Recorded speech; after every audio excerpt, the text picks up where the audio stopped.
2025년 6월 3일 화요일 민수기 27장 통독령 말씀 묵상입니다. 기도하시겠습니다. 하나님 아버지, 하나님은 차별이 없으신 하나님이심을 믿습니다. 소외된 것 같지만 여전히 주님은 우리를 바라보시며 외면치 않으시는 하나님이심을 의지하며 살아가게 하심을 감사드립니다. 때로는 나의 상황이 주께 외면당했으며 또 주님께서 모르실 것이라고 착각하며 살아갈 때가 많이 있었음을 고백합니다. 저희의 무지함을 용서하여 주시고 주님의 자녀 한 명 한 명을 세밀하게 보호하시는 하나님의 섭리와 사랑에 오늘 하루도 주님과 동행하며 살아가게 하옵소서. 예수 그리스도의 이름으로 기도드립니다. 아멘. 오늘 말씀은 민수기 17장 1절부터 23절입니다. 묵상 주제는 차별이 없으신 하나님입니다. 민수기 27장 여자 상속법과 새 지도자, 여자 상속법 제정 1절부터 11절. 1절 요셉의 아들 므낫세 종족들에게 므낫세의 현손 마길의 증손 길르앗의 손자 헤벨의 아들 슬로보앗의 딸들이 찾아왔으니 그의 딸들의 이름은 말라와 노아와 호글라와 밀가와 다르사라. 2절 그들이 회막문에서 모세와 제사장 엘르아살과 지휘관들과 온 회중 앞에 서서 이르되 3절 우리 아버지가 광야에서 죽었으나 여호와를 거슬러 모인 고라의 무리에 들지 아니하고 자기 죄로 죽었고 아들이 없나이다. 4절 어찌하여 아들이 없다고 우리 아버지의 이름이 그의 종족 중에서 삭제되리이까. 우리 아버지의 형제 중에서 우리에게 기업을 주소서 하매. 5절 모세가 그 사연을 여호와께 아뢰니라. 6절 여호와께서 모세에게 말씀하여 이르시되 7절 슬로보와 딸들의 말이 옳으니 너는 반드시 그들의 아버지의 형제 중에서 그들에게 기업을 주어 받게 하되 그들의 아버지의 기업을 그들에게 돌릴지니라. 8절 너는 이스라엘 자손에게 말하여 이르기를 사람이 죽고 아들이 없으면 그의 기업을 그의 딸에게 돌릴 것이요. 9절 딸도 없으면 그의 기업을 그의 형제에게 줄 것이요. 10절 형제도 없으면 그의 기업을 그의 아버지의 형제에게 줄 것이요. 11절 그의 아버지의 형제도 없으면 그의 기업을 가장 가까운 친족에게 주어 받게 할지니라 하고 나 여호와가 너 모세에게 명령한 대로 이스라엘 자손에게 판결의 규례가 되게 할지니라. 모세의 임종 예고 12절부터 14절.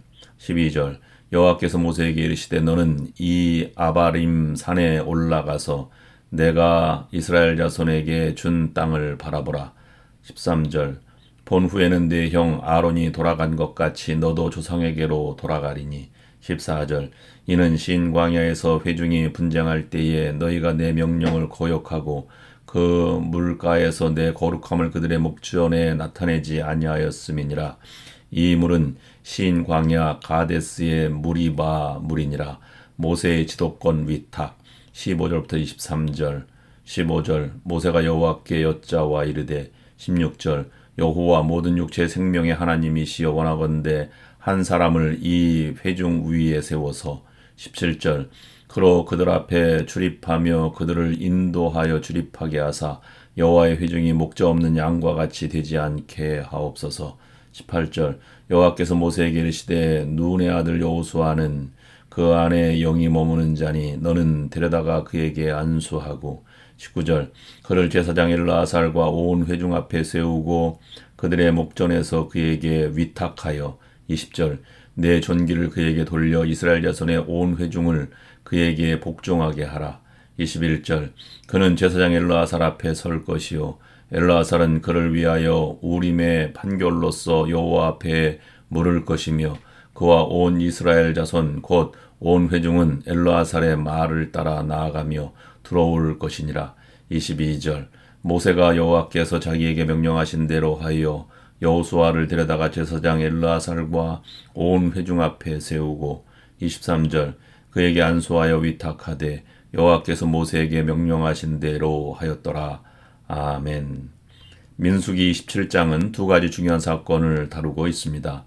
첫째는 슬로보와 딸들이 기업 상속에 대해 요청하는 장면입니다. 그리고 둘째는 모세 뒤를 이을 지도자로 여호수아를 세우는 내용입니다.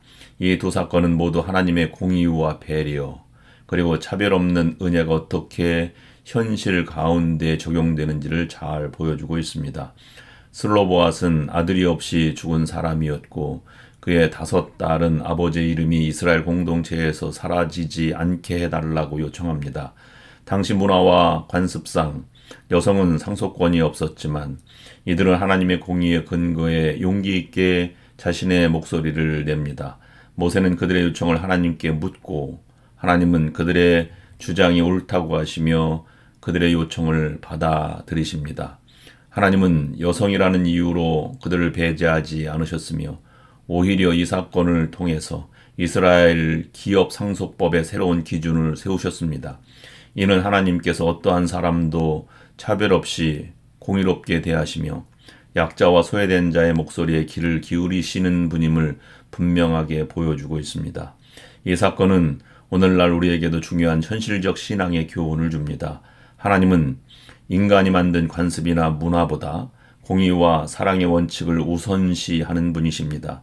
세상의 기준이나 전통은 때때로 소외된 이들을 배제하지만 하나님은 그들의 권리를 보호하시고 그들이 정정당당하게 설 수 있도록 길을 열어주십니다. 우리는 하나님 앞에서 누구든 존귀한 존재이며 성별, 배경, 환경에 상관없이 하나님의 자녀로 동등한 사랑과 관심을 받는다는 사실을 기억해야 합니다. 둘째 교훈은 신앙은 현실 속에서 정의와 공의를 세우는 적극적인 실천이어야 합니다. 슬로보앗의 딸들은 믿음을 가지고 상황을 바꾸기 위해 행동했습니다. 그들의 믿음은 개인적인 만족을 위한 것이 아니라 하나님의 뜻이 공동체 안에 실현되도록 움직이는 믿음이었습니다.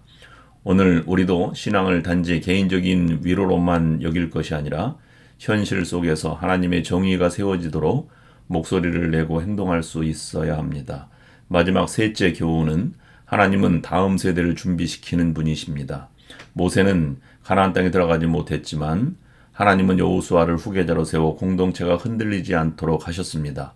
이는 지도자가 바뀌어도 하나님의 일은 계속된다는 사실을 보여줍니다. 인간은 유한하지만 하나님의 사역은 이어지며 그 뜻은 어떤 상황에서도 중단되지 않습니다. 마지막으로 민수기 27장은 차별 없는 하나님의 공의와 사랑이 어떻게 우리 가운데 구체적으로 실천되고 있는지를 보여주고 있습니다.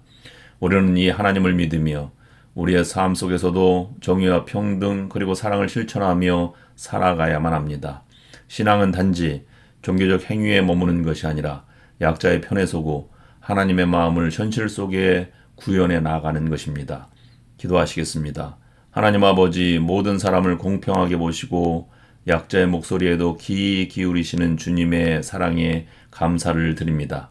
우리의 신앙이 현실 속에서도 하나님의 공의와 사랑을 드러내게 하시고 불의 앞에 침묵하지 않는 믿음의 용기를 가지고 살아가게 하옵소서.